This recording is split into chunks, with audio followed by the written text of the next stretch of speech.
সংস্কার কোন নতুন ধারণা নয়। কেউ যদি দাবি করেন যে আমরাই সংস্কারের দাবি নিয়ে এসেছি, সেটা ভুল। সংস্কার একটা চলমান প্রক্রিয়া, প্রতি মুহূর্তেই সংস্কার হচ্ছে, সেই সংস্কারের ধারা চলতে থাকবে। সেই জন্য তো নির্বাচন বন্ধ হয়ে থাকতে পারে না।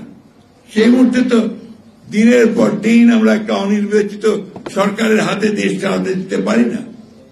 সেই কারণেই আমরা যখন কথা বলি যে আমরা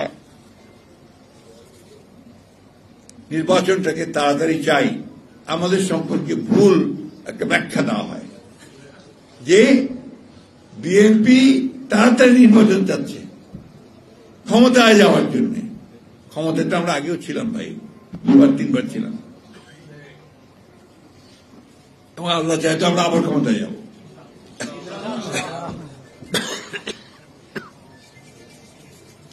কিন্তু ক্ষমতার জন্য আমরা রাজনীতি করিনি। আমি এখন স্পষ্টভাবে আরো বলতে চাই, এই সংস্কার প্রক্রিয়া শুরু করেছেন শহীদ প্রেসিডেন্ট জিয়াউর রহমান।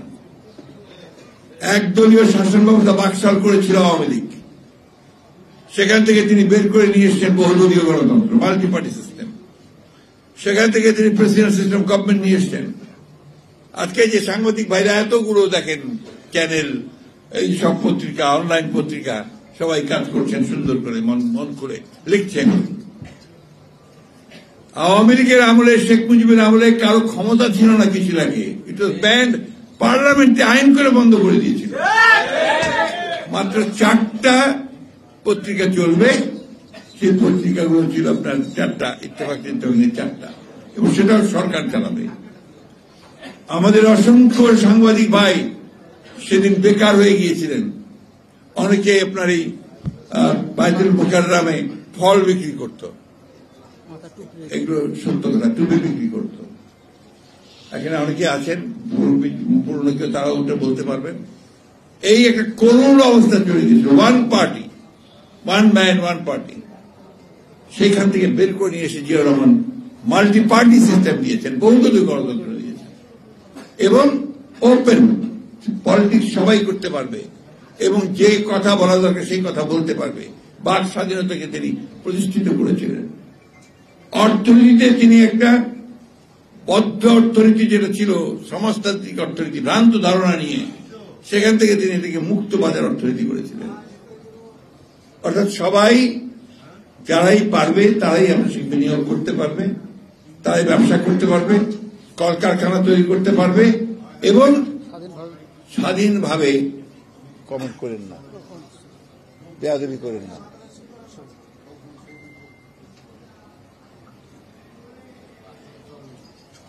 এটাই আপনার একমাত্র পরিবর্তন। তখনই আপনার এই সংস্কার শুরু হয়েছিল।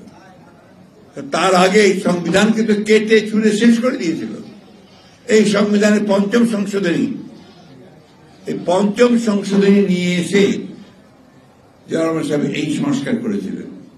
এই জিনিসগুলো আপনাদের সকল জানা উচিত, বলা উচিত যারা রাজনীতি করছেন। সংস্কার কোন নতুন কনসেপ্ট নয়। কি হলো আপনাদের ভাই? আমি বুঝতে পারছি না, আপনার কি, কেন কথা বলেন এইভাবে? কি কোন সমস্যা হয়েছে? আপনার ভাই মাথাটা উঁচু করে আমাকে ঝামেলা ফেলেন কেন? প্লিজ। আচ্ছা শোনেন, আপনার দয়া করে একটু, আমি বয়স্ক মানুষ তো, আমার খুব ডিস্টার্বেন্স হয় আপনার, এটা একটু মনে রেখে দেবেন প্লিজ। যাই হোক, এই যে আপনার নতুন ধারণা নয় এটা, সেই সংস্কার চলছে। আমরা বলছি সংস্কার চলুক।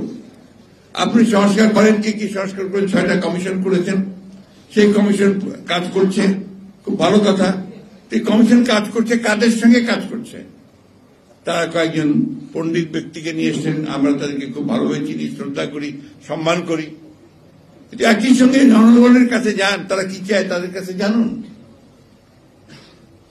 বিখ্যাত লেনিন, আপনারা অনেকে নাম শুনে থাকবেন, পলিটিক্যাল ফিলোসফার, বিপ্লবী, রাশিয়ার সোভিয়েত ইউনিয়নের বিপ্লব তিনি নেতৃত্ব দিয়েছিলেন। তিনি বলেছিলেন, when there is a crisis, go to the people, learn from them and come back implementing them. আর যখন কোনো সংকট সৃষ্টি হবে জনগণের কাছে যাও, জনগণ কি চায় না চায় সেটা বোঝো, তার কথা বলো, বোঝার চেষ্টা করো, তারপর ফিরে এসে সেটাকে তুমি কাজ করার চেষ্টা করো। এই যে কতগুলো অভিজ্ঞতা, সেই অভিজ্ঞতাগুলো কাজে লাগাতে আমরা বলেছি আপনারা সংস্কার করেন, আমাদের কোনো আপত্তি নেই, কিন্তু যে বিষয়টা নিয়ে বাংলাদেশের সমস্যা সবচেয়ে বড় তৈরি হয়েছে যে আজকে বাংলাদেশে অস্থিরতা, স্থিতিশীলতা, এগুলো সমস্যা আছে। এই সমস্যাগুলো অনেক কমে যাবে যদি একটা নির্বাচিত সরকার থাকে, কারণ নির্বাচিত সরকারের শক্তিটা অন্য, সেটা যদি জনগণ তার পেছনে থাকে। এই কথাটা আমাদের সবসময় মনে রাখতে হবে।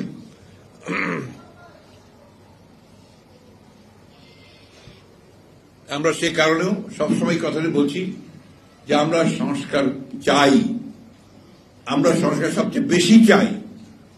একই সঙ্গে আমরা এটাও চাই যে দীর্ঘকাল অনির্বাচিত সরকারের হাতে ক্ষমতা থাকা উচিত নয়। আজকে দেখুন দেশের সংকট বাড়ছে তো বাড়ছেই, সবচেয়ে বড় সংকট হয়েছে সাধারণ মানুষের। চালের দাম এমন ভাবে বেড়েছে যে সাধারণ মানুষের পক্ষে এখন চাল কেনাও অসম্ভব হয়ে যাচ্ছে। চাল, ডাল, তেল, লবণ, ডিম, মাছ, মুরগি, প্রত্যেকটার দাম বেড়ে গেছে। সাধারণ মানুষের জীবন এখন অতিষ্ঠ হয়ে গেছে।